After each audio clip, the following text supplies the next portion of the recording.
All right. Camera's all good. All right, well, welcome again. My name's Drew Harris, and I'm the media director here for the bowl game. 22nd annual Lockheed Martin Armed Forces Bowl, 11:04 Central official kick tomorrow. This is the trophy here. If you've read about it, has parts of all six branches of the military inside of it. So that's in the DNA. All the parts that are inside were produced by Lockheed Martin. So if you want shots of that later or have questions, we do have Lockheed Martin representatives as well. They're happy to talk about the trophy and the game itself. So with that being said, we'll start with Coach Venables, just an opening comment, and then we'll open it up for questions. All right, well, good morning and Merry Christmas, Happy Holidays. I just want to thank the Lockheed Martin Armed Forces Bowl for having us. The hospitality here at the Omni Hotel has been fantastic. Had a great week, very short week of work. Practiced at the Burleson Centennial High School just down the road, so appreciate their staff for hosting us and making things really smooth for us. Thankful for our players, their focus, the work that they've put in here this week, and the leadership that we have on this team. Thankful for, we got a couple of our players here today, Troy Everett and Kobe McKenzie, two really good players on offense and defense for us, and the things that they represent as well. Got 56 scholarship players that are available to play in this game, and 12 on offense and 12 on defense will be freshmen. Really what I love about this group of guys is the improvement that they've made throughout the year with the opportunity they've been given. I'm excited to see Mike Hawkins come back close to home. Fort Worth is not considered Dallas, I've been told, but I kind of put it all together there. It's within arm's reach, but going to be cool to have Mike back here in front of his friends and family. Got several Texans here, like Navy. Also like to just congratulate Coach Newberry and the Navy football team for an outstanding year. They're a lot of fun to watch. You know, the win that they had against Army, I know on a lot of levels that was a huge win, but you know, love the passion and the toughness that they play with, the discipline, their ability to execute. They've got some of the best players in college football on their team. The quarterback is #1 rated, I believe, running quarterback in the country. And so really excited about the matchup and the challenge that they'll present for us. I'd also like to thank the Armed Forces Bowl, Brent, Scott, Monty, the whole crew. Hospitality's been phenomenal. Accommodations have been phenomenal. I want to thank Coach Barrett at Kennedale High School for letting us use their outstanding facility. We're super excited to be here. You know, I ran to Brent this summer at our conference meetings and had a good conversation with him and was hopeful that we may have an opportunity to play in this bowl. Obviously love everything that it represents, putting the spotlight on our men and women in our military, and to be a part of that is really special for us. We're ecstatic to be here, you know, to be back in Texas, to be in the great city of Fort Worth. We've got 30 players on our roster from Texas, so this is great recruiting grounds for us, as I know it is for Oklahoma as well. And to be playing in this bowl game against a storied program like Oklahoma is a phenomenal opportunity, and obviously a huge challenge for us. But I have a tremendous amount of respect for Coach Venables and his staff and the job they've done. You know, I've got deep roots in the state of Oklahoma. Grew up a big time Sooners fan. You know, we've been playing the Boomer Sooner song at practice, and it gives me chill bumps every time I hear it. And I don't want to hear it a bunch on Friday. But I love it, and I always root for the Sooners. Friday will obviously be an exception, but I couldn't be more excited about being here and looking forward to the game on Friday. It's going to be a great challenge for us, but a wonderful opportunity as well. Have our two captains here with us, Daba Fofana and Colin Ramos, two outstanding young men that represent everything that the Naval Academy and our football program are all about. So Merry Christmas, Happy Holidays, excited to be here. Can't wait, looking forward to Friday. All right, thank you. We have Lauren on this side and Grant on this side to pass out mics. Let me just click a button here. So just raise your hand and we'll get you going. Hold on one second.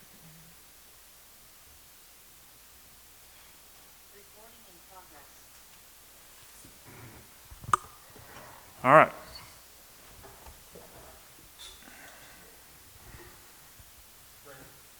Bailey with the Tulsa World. Brent, I wanted to ask you, with Coach Arbuckle working with the team during these practice sessions, how much was that going to help? And are you already seeing an impact with him, with the players, with the offense, just in this limited amount of time? Yeah, it's been here for a couple of weeks. He's been able to run the Indy drills. I think probably the most important piece of this, transitionally speaking, is his ability to start to develop the relationships, understand, what his quarterback can do and where we got to get better. Certainly he's been able to evaluate those types of things working with him. But I think probably his biggest impact is developing the relationships, before we get into 2025. Brent, George Stoya, SoonerScoop.com. Since we last talked to you guys, you've signed quite a few guys in the transfer portal. Just wanted to ask you about John Mateer, the quarterback. What's he bring to the table for you guys? What was that recruitment process like? And just how much does it help that he knows Ben's system? Well, again, excited about John. I'm going to try to keep this to the game that's in front of us right now. But John's a leader. He's experienced. He's got great arm talent, really good instincts, and he'll make us better. Gary Trammell with the Tulsa World. If you come to a bowl game with an 8-4 record, you win, you're 9-4, you lose, you're 8-5. Come to a bowl game with a 6-6 record. If you win, you have a winning season. If you lose, you have a losing season. How big is this game just for the perception of winning season, losing season? I don't, really look at it that way. It's the next game. It's the biggest game of the year. It's what's right in front of us right now. We put everything we got into winning this game. We have confidence through the work that we've put in, and can it create some momentum? Maybe you could say that. Certainly have lost games the last game of the year and then have won it all the next year. So, but I do believe in, another opportunity for, again, our young football team will pay, huge dividends, a different type of challenge, as we've already talked about with the triple option. And but an opportunity for this team to continue to grow, develop, and get better, both for this year. Finishing on a high note is really important for us internally, and again, going into our out of season program, I think it would bode well. Coach Newberry, Bo Carter with Sports Page Dallas. Talk a little bit about your Baylor roots and also winning the last Southwest Conference for Baylor in '94. How's that helped you with Texas recruiting? I just think it's helped with the familiarity with the state, and I've had a lot of different jobs where I've been responsible for recruiting the state of Texas, so know it very well. Obviously, it's phenomenal football coaches in the state of Texas. It's as good as it gets down here, so it's good to have that background. Great time at Baylor. I obviously grew up in Oklahoma City, went to Westmore High School, and grandparents lived in Waco, so it was a pretty neat deal how that worked out, and was part of Grant Taft's last recruiting class. Still keep in touch with Coach Taft, phenomenal human being, and great experience there at Baylor, and enjoyed my time. Mason Young with the Tulsa World. Brent, you're going to have a lot of freshman receivers that are going to have an opportunity to have an impact on this game. Just what kind of growth have you seen from those guys in these bowl prep practices? Well, and again, saw a lot from the freshmen all year. I think we have 24 scholarship players available on offense, and 12 of them are freshmen. And so whether the offensive linemen, or certainly the receivers, at tight end, certainly at quarterback and running back, they're sprinkled at every position. And watch these guys have grown up through their opportunity. I've watched them fail and learn from it, bounce right back. I've really appreciated some of our veterans on our team that have helped these guys grow up and understand what the standards are, what the expectations are, and how we do what we do, I think is more important than what we do. And so from that standpoint, going into next year, that'll really be huge. But the last couple of weeks, you can see the growth where these guys started the year, where they individually got their different opportunities and where they are. We spoke about this in post-practice yesterday, the growth, where we were at the beginning of the year, the middle of the year, to where we're at now. I believe in the last 5 games, we led the SEC in rushing. Even some of those receivers had something to do with that as they're blocking as well. But this is a group of guys that have really grown up, and, all their best football is still in front of them. Here's on the side. Brent, stick with those freshmen. I know we talked about Devon Mitchell back in Norman before you headed out, but now that he's put together that full body of work of bowl prep, all that stuff, has he put himself in a position to make an impact tomorrow? And how has he kind of taken this advantage or this opportunity with? Yeah, he's gotten better. He's put his head down, he's gone to work, and he's improved, learning, and knowing what to do. To me, there's no excuse not to know what to do. And the coach can't want it more than the player wants it for himself. And so he's really plugged in, put his head down. He's come to work every day. He's a devastating blocker, potentially. And again, he's got great soft hands as well, and incredibly talented. And Jake Roberts has done a really good job. Caden Helms has done a really good job of helping, him and his growth and maturation over the last few weeks. Hey, Brent. Sorry, I have to stand up. Can't see you behind the laptop. John Hoover, Sooners on SI. 2-part question for you about quarterbacks. One, I know you want to stick to the game and all that for tomorrow, but I got to follow up on Mateer. The process of landing him, the excitement, the moment, all that stuff of him committing to Oklahoma, and then from Hawkins' perspective, his whole thing about I'm here, I want to be here, and he's embracing that challenge. I wonder if you could talk about that a little bit. Yeah, keep it brief, just kind of on task here. But again, John, he grew up here in Dallas area and very familiar with Oklahoma. Certainly Coach Arbuckle coming. There's a great familiarity and comfort for him. But, we're incredibly thankful. He, chose to be a Sooner. It's a very competitive space, as everybody knows. Appreciate, the coaching staff for, what they were able to do and convincing him to come and just improving that room. We had to really start over in that room, and it's in a much different space now than what it was just a couple of weeks ago, as we know. Hey, Brent, Jenny Carlson with the Oklahoma. Wanted to ask you about Michael specifically. Obviously, this bowl prep is hugely advantageous to your first string quarterback. I'm curious what you've seen out of him, and then just getting another game under his belt, how important that is for somebody at his stage in his career. Yeah, no doubt. And the more you play, the better you get. You go through the good and the bad, everything that you got to go through in order to develop. And Mike's taking it like a pro. He's the same guy every day. He's a quiet leader, but he's ultra consistent, very competitive. Focused and locked in. He's got a maturity about him that is priceless, and he values practice reps. What that the mindset that you got to have and what that means for you on game day, and understands that you play the game well before the game happens. And so I appreciate that mindset that he possesses, and that bleeds over into the other guys around him as well. And but the guys we do have some veterans that have really helped him and embraced him. I think the defensive players as a group have also really helped his growth and maturation and his confidence along the way. And I think the staff has done a really nice job at supporting Mike and helping him grow up. Ryan Aber from the Oklahoman. Brent, you touched on it a little bit, just the dynamics of being a part of this team and also turning the page a little bit toward the future. How have you seen that shift, especially here in the transfer portal era? How do you feel about it, and how has that changed just the bowl experience? Well, obviously where we're at today is different than where we started the season from a roster standpoint.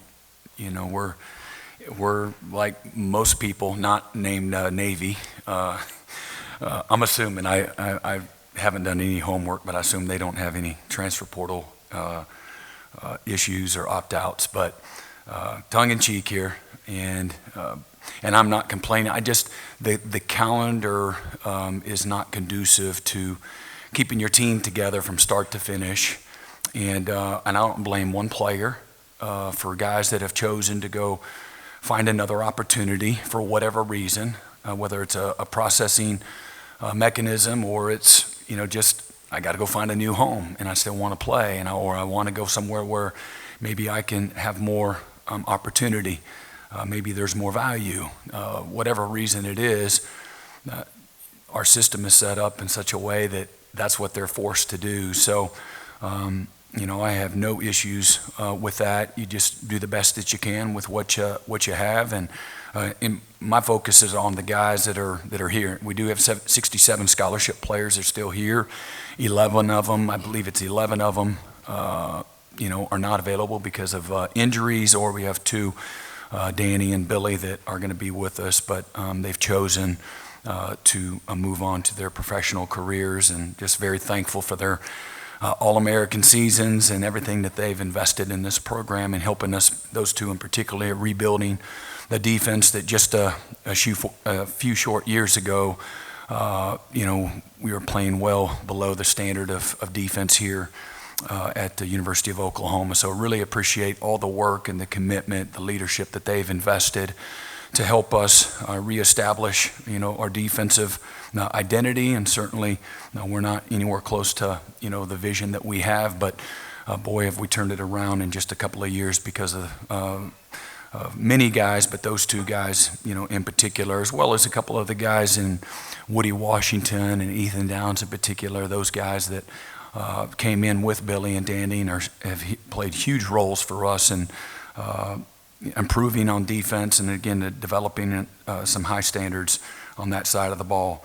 But I'm just thankful for the guys that are still here, that have continued to work and sacrificed and continue to believe in themselves and certainly one another to give us an opportunity to finish the year on a high note, and then again moving forward foundationally, I guess have a tremendous foundation of both some veterans and a bunch of youth. I think we played over 8,000 reps, as I think I talked about a few weeks ago, with freshmen and sophomore this year, and that'll pay huge dividends. In a few portal additions that we've added, my expectations, those guys will come in here and make us better from the moment, that they've said boomer. So we're counting on that. There'll be a few more on offense. Don't have many needs. We have tremendous retention on the defensive side of the ball. And again, the way it is now, if you're in the past, you could develop really good, strong depth. And, you could hoard depth to some degree, but everybody was doing it, at their own level. And now I think, for guys, I think what they're looking for from both value, opportunity to be a starter and, moving forward to be able to pursue an NFL career. I think some of those things, I think we're in an environment that really nurtures, my opportunity as opposed to my opportunity along with the team. And I'm not complaining, but it's harder than it's ever been to build team. And but we're as focused as we've ever been on building team and a winner, both. And so again, looking forward, again, I love where we're at on defense, what we have returning. I think there's a tremendous foundation there, along with some of the high school guys that we've signed, and which is a huge part of our focus. And then same thing on offense, what we have returning, the high school players that we signed just a couple of weeks ago, and then with the portal additions that we've already announced, and a couple more that we're looking forward to, and a couple of the additions in the kicking game, to build our team for next year. Really felt like we were taking care of the ball, if we're better there, and just play consistently at quarterback, good quarterback play. If we get those 2 things, those were the 2 areas that, to me, need the most improvement. And if we do those things, then we'll have an opportunity to compete at the very highest level in the SEC. Coach Newberry, Brian Estridge with Bowl Season Radio. Two questions for you. One is, can you talk about this senior class who already know what their job is when they leave the academy, who have been with you for 4 years, and what it's like now for an opportunity to win 10 games and what that'll mean for them? And then secondly, the fact that you've been on the road for, the last 9 weeks or so, how does that prep you for this bowl game? Sure. Well, thanks for the question. Starting to wonder why I was up here. No, just kidding. I don't mind Coach Venables handling all these questions. It's a special class of men, 24 guys, and they've been through a lot, and they've stayed the course. They've fought through adversity. They stayed with us. They believed in what we're doing. They bought into what we're doing, and we talk about deserving success all the time, and it doesn't mean that you always get it in the outcome. And these guys have certainly done that, and so it's rewarding for me to see those guys have success in the outcome on the field. And obviously for us to win the CIC, it's the most important goal in our program. Have the opportunity to play an Armed Forces Bowl and to get a 10th win. There's only been 5 other Navy teams that have had double-digit wins in the history of the academy. So it's an opportunity for our guys to make a little history. They talked a lot about leaving a legacy in the offseason. It's a senior class. It's got a ton of pride, and they've done everything the right way. And I couldn't be more excited about and pleased with the season we've had, in large part because of those guys and the standard that they've set and left for the younger guys. And your second question, I'm sorry. On the road for the last, 8 or 9 weeks? Yeah, no, it's an interesting layout for the season. I think having those road games, being in some pretty hostile environments, it was a great experience for our football team, and hopefully it'll pay off a little bit on Friday. From the Baltimore Sun and Capital Gazette newspapers, just along the lines of what you just said, obviously all the attention here at this press conference is on Oklahoma. Sure. I'm probably the only reporter here that's covering Navy, and I'm guessing if it holds true at the game tomorrow, the fans are going to be overwhelmingly Oklahoma. Does that just further the underdog mentality of Navy football for this game? Sure. Now, really excited about this game. It's an incredible venue. Sounds like it's a sellout crowd, which is going to be great. And I'm sure, 3/4 of that crowd is going to be wearing red. But it's going to be a great environment, a hostile environment probably for us. We'll have some supporters there too. I think we travel really well, and so our players are ecstatic about the opportunity to play a program like Oklahoma, one of the most storied programs in college football. Just have the opportunity to be on the field with those guys is obviously a great challenge, but obviously a great opportunity for us as well. Joe Masato with the Oklahoman. Brian, you've coached and played at different schools outside of the service academies, obviously. Can you just sort of give us an idea of what life is like for your guys, your players that may just be different than, a college football player at places outside of the academies? Yeah, it's tell you what, the Naval Academy is a special place, and they've always kind of been unicorns, in college football, even more so today. There's some things that we're somewhat protected from or don't have to worry about. Coach Venables has talked about it a lot. Not jealous of those challenges that those guys face, and so for us, we're still a developmental program. We're going to recruit guys that come in as a freshman. The guys that we recruit that come to the Naval Academy, it's about more than just football, which makes it special. Obviously, there's a special kind of young man that is admissible into the Naval Academy academically. It's got to be able to play Division I football and wants to and is willing to serve their country, and that makes them unique and very different. But we've got great young men in our program. I say it all the time. I feel like I've got maybe one of the best jobs in the country because of the type of young men that I get to coach every day, and also to have the honor and the privilege of developing or helping develop young men that are going to lead in our military and serve our country is a great privilege and responsibility. And exceptional young men in our program. Naval Academy is a special place. There's no doubt about that. I wanted to ask you about Torrin Smith. I know he hasn't played for you this year, but having played with his dad in high school and now coaching his son, what's that dynamic kind of like for you?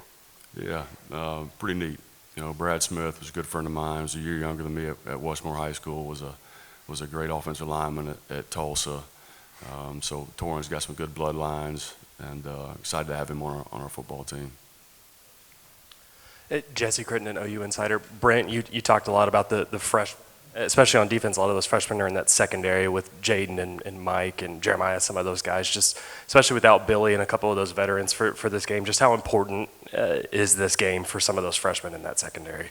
Yeah, again, great opportunity across the board, really at all three levels for freshmen that are sprinkled in. So the practices have been great. I think because of a couple of the guys that are no longer here, it's created more of a sense of urgency, required more attentiveness, if you will, and the details that go along with playing at a really high level.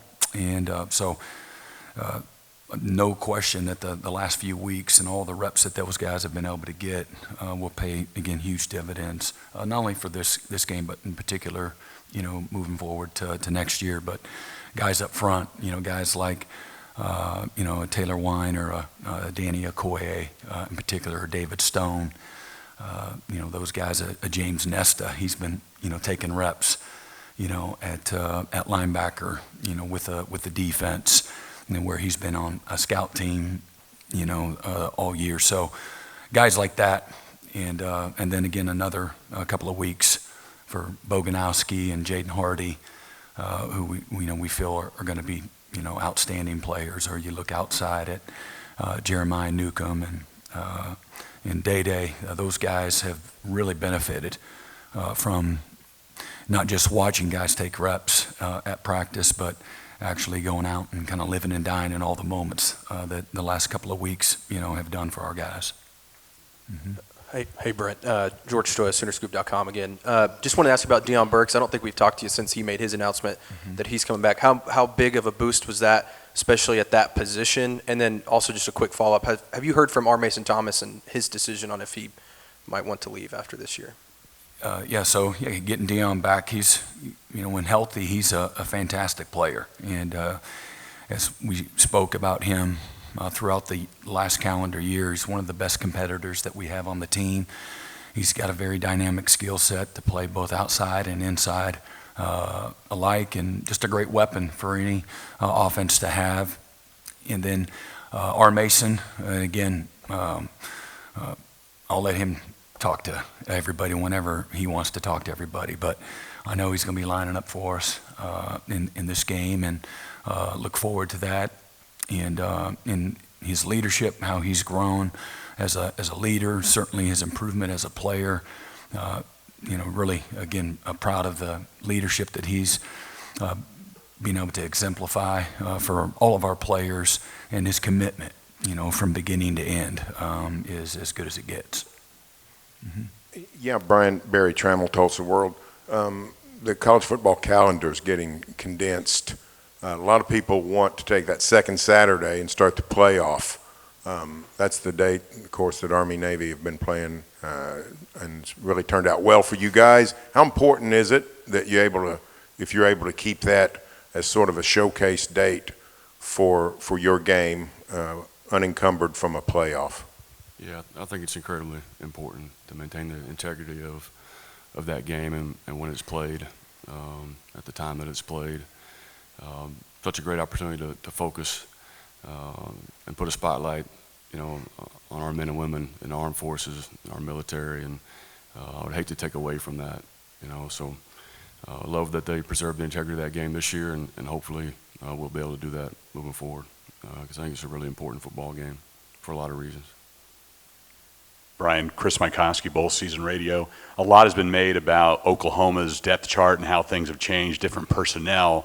So how does that affect your preparation for this one, not being able to look at certain individuals maybe as much as you would in other matchups?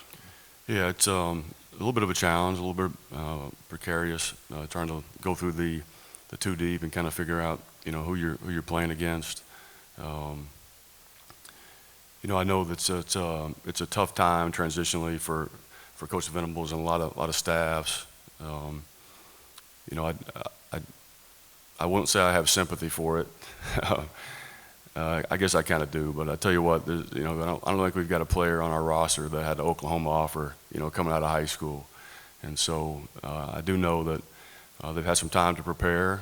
I know there's a lot of talented players in the program here at Oklahoma, and they're going to be chomping at the bit with something to prove. And I think we're going to see a hungry Oklahoma football team on Friday. So it's going to be a great challenge for us, regardless.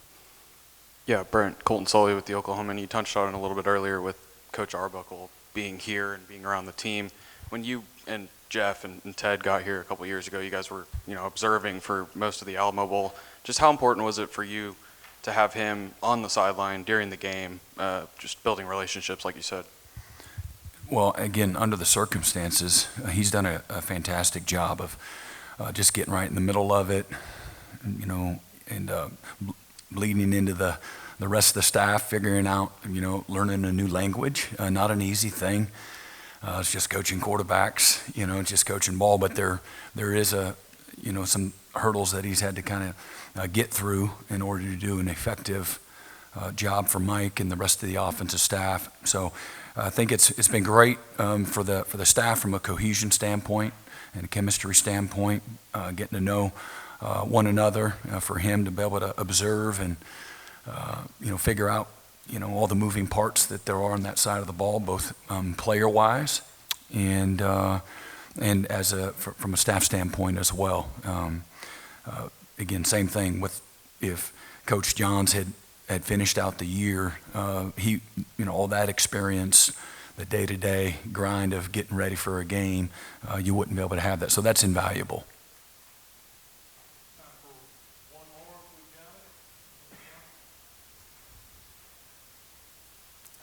Otherwise, you guys touched briefly on it, but if we can have the players just kind of come to the side, and if you guys can introduce who you brought and kind of what they mean to the program or a little nugget about them, that'd be great. So yeah, we'll start with Coach Venables. I'd like to, again, introduce Kobe McKenzie, a middle linebacker from the great state of Texas, the Lubbock area here, and just what I love about Kobe, one of the most highly recruited guys in the country, coming out of high school, but one of the strongest leaders I've ever been around. He's got natural leadership ability. Everybody loves and respects Kobe, but also one of the most humble young men that I've had the good fortune to be around as well. He cares deeply for this program, cares deeply for his opportunity. He has the love and the trust and the respect of his teammates, and nobody values the standards of Oklahoma football and what it represents more than Kobe McKenzie. And he's got a great testimony on what he's had to overcome to get to this spot in his life, and just have a great thankfulness for his dedication, his commitment, and everything that he's invested, not only in this program, certainly this season. Kobe and really Troy, both of these guys, they haven't flinched every step of the way through a lot of adversity and a lot of tough moments here this season in particular. Man, these guys haven't flinched, so really appreciate them. And Troy Everett, the things that, you know, we looked at our depth chart for open the season. Troy wasn't anywhere to be found, as we know, got hurt last spring and had a knee issue that he's had to overcome. And I don't know how early he came back, but it was really early, probably close to a month early. And because that's how bad Troy wanted to get in the middle of the huddle and play. And football's everything to him. He's like a pig in the mud every day at practice, on that practice field with his guys. When he came back is when you saw a noticeable change for us on offense. Just the continuity, the consistency, the ability to execute better than what we had the first part of the season. Troy was a huge part of that happening, and really have a great thankfulness and appreciation for the toughness. Troy's not the biggest guy in the room on the offensive line, but he thinks he's 7'5" and 350 pounds. And I love that about him, the fight, the toughness, the courage that he shows up with every single day, the juice, the energy. He to me is what leaving a legacy is all about. And He may not be on an All-American team, those types of things, or first team All-SEC, but this guy's got, man, he's got a heart of gold. And he's also, he makes everybody around him better. And so the growth and development of all those young players on offense, Troy has had as big of an impact and influence of any player on our team. All right, got Colin Ramos, inside linebacker from Wayne, New Jersey.